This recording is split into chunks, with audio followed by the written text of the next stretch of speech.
அதாவது எதிர்க்கட்சிகளுடைய கூட்டணி மிகப்பெரிய வெற்றியை பெற்றிருக்கிறது.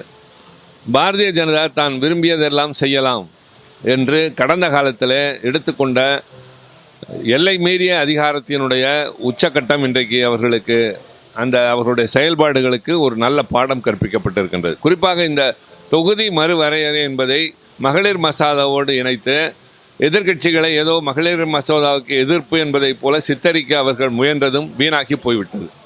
திராவிட முன்னேற்ற கழகத்தின் தலைவர், தமிழ்நாட்டினுடைய முதலமைச்சர் விடுத்த தெளிவான அறிக்கை இந்தியா முழுவதும் எல்லோராலும் பாராட்டப்பட்டு ஏற்றுக்கொள்ளப்பட்டது. முக்கியமாக அவர் மகளிர் மசோதாவை இப்பொழுது இருக்கிற 543 ஏற்றுக்கொள்ள தயார். ஆனால் தொகுதி மறுசீரமைப்பை செய்தால் தென் மாநிலங்கள் கடுமையாக வஞ்சிக்கப்படும். எதிர்காலத்தில் நம்முடைய பிரதிநிதித்துவம் நாடாளுமன்றத்தில் இல்லாமல் போகும். குடியரசுத் தலைவர், துணை குடியரசுத் தலைவர் தேர்தல் மட்டுமல்ல, நாடாளுமன்றத்தில் எந்த மசோதாவிலும் எங்களால் ஒன்று செய்ய முடியாது, எந்த காலத்திலும் எங்கள் உரிமைகளை சமரசம் செய்து கொள்ள முடியாது என்பதை விட அவர் வெட்ட வெளியிலே நின்று அந்த மசோதாவை கொளுத்தியது டெல்லியிலே பரபரப்பாக பேசப்பட்டது. அது மட்டுமல்லாமல் இவ்வளவு பொறுப்புணர்ச்சியோடு அதை முன்னெடுத்தார் என்பதும் பாராட்டத்தக்கது. அதுபோல இங்கே இருக்கிற கூட்டணி கட்சிகள் நாங்கள் கலந்து பேசி முடிவெடுத்தோம்.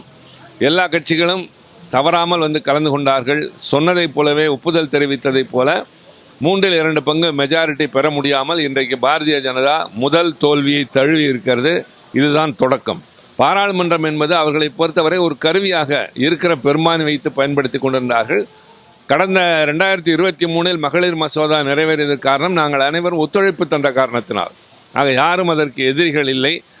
ஆனால் இந்த மறுசீரமைப்பு என்ற பெயரால் அவர்கள் வட மாநிலங்களுக்கு அதிகமாக உயர்த்தி மக்கள் தொகை கட்டுப்பாட்டிலே முக்கியமாக முதல் இடத்தில் இருந்த தமிழ்நாடு போன்ற தென் மாநிலங்களை வஞ்சித்து நம்முடைய பிரதிநிதித்துவத்தை குறைத்து எதிர்காலத்தில் அரசியல் முக்கியத்துவத்தை குறைத்து ரொம்பவும், அதாவது நினைத்து பார்க்க முடியாத அளவிற்கு தென்னகத்தை வஞ்சிக்க முயன்றதை நாம் முறியடித்து விட்டோம்.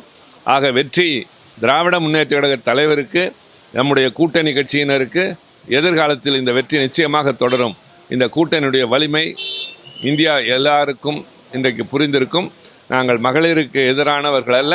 ஆனால் இந்த மறுசீரமைப்பு என்ற அந்த முயற்சியிலும் பாரதிய ஜனதா எடுத்துக்கொள்கிற வஞ்சக முயற்சி, 48 மணி நேரத்துக்கு முன்னால் மசோதாவை தருவது, திடீரென்று கூட்டுவது, திடீரென்று அதை பேசுவது, இதை பேசுவது, சொல்கிற வாக்குறுதி ஒன்று ஆனால் செய்வது ஒன்று என்று இருக்கிற நிலையில் இன்றைய அவர்களுக்கு கிடைத்திருக்கக்கூடிய தோல்வி ஒரு பாடம் புகட்டப்பட்டு இருக்கும். எதிர்கட்சிகளுடைய ஒற்றுமை பாராட்டத்தக்கது. குறிப்பாக முன்னெடுத்த திராவிட முன்னேற்ற கழகத்தின் தலைவர், தமிழகத்தின் முதலமைச்சர் தளபதி மு.க. ஸ்டாலின் திராவிட இயக்க பாரம்பரியத்தினுடைய வழி வந்தவர் என்பதை நிலைநிறுத்தி இருக்கிறார். இதில் அமைதி காத்த அதிமுகவோ மற்ற கட்சிகளையோ ஊர் அறிந்து கொள்ளும்.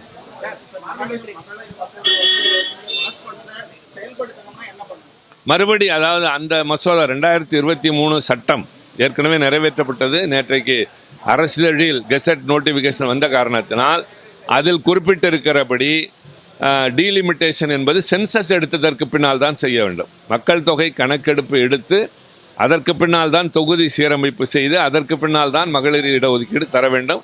இதுதான் 2023. நாங்கள் கேட்பது செப்டம்பர் 2023 நிறைவேற்றப்பட்ட அந்த சட்டத்தை 3 ஆண்டுகள் கழித்து 16ஆம் தேதி ஏப்ரல் நேற்றைக்கு பதிவிட்டு 17 இது நடைமுறைக்கு வரும் என்ற வேடிக்கையெல்லாம் நடத்தி காட்டினார்கள். ஆனால் எல்லாவற்றிற்கும் இன்றைக்கு நாடாளுமன்றத்தில் பாடம் புகட்டி ஆகிவிட்டது.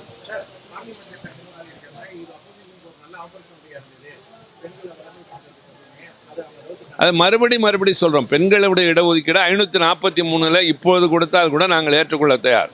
இருக்கிற நாடாளுமன்ற உறுப்பினர்களுக்குள் பிரித்து கொடுத்தால் முதல் தமிழ்நாட்டில் மட்டும்தான் 50 விழுக்காடு நாங்கள் உள்ளாட்சி மன்றத்தில் கொடுத்திருக்கிறோம். பெண்களுக்கு வேலை வாய்ப்பில் 40 விழுக்காடு கொடுத்திருக்கிறோம்.